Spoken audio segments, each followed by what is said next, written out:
വീണ്ടും ആറന്മുളയിലെ വിശേഷത്തിലേക്കാണ്. പാർത്ഥസാരഥിയുടെ ഇഷ്ട വഴിപാടായ വള്ളസദ്യ സമർപ്പിച്ചിരിക്കുകയാണ്. എം മനോജ് ചേർന്നുണ്ട്. മനോജ്, എങ്ങനെയാണ് ഇപ്പോൾ ചടങ്ങുകൾ പുരോഗമിക്കുന്നത്?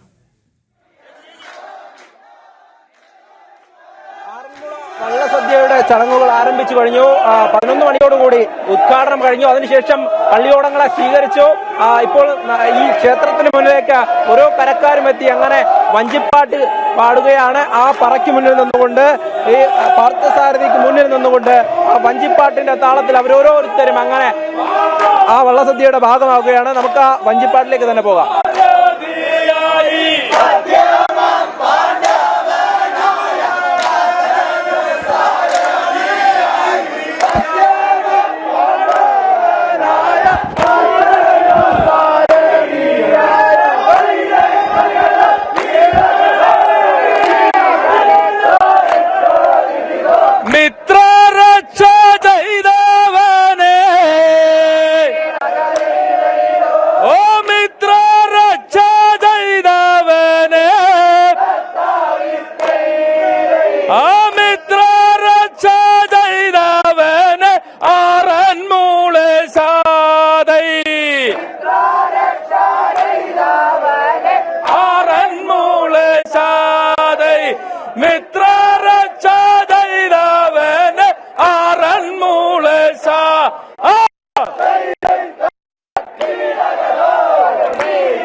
വഞ്ചിപ്പാട്ടിന്റെ ആവേശത്തിൽ ആറന്മുള പാർത്ഥസാരഥിക്ക് വള്ളസദ്യ സമർപ്പിച്ചിരിക്കുകയാണ്. ചരിത്ര പ്രസിദ്ധമായ ചടങ്ങുകൾ പുരോഗമിക്കുകയാണ്. എം മനോജാണ് വിശദമായ റിപ്പോർട്ടുകൾ നൽകിയത്.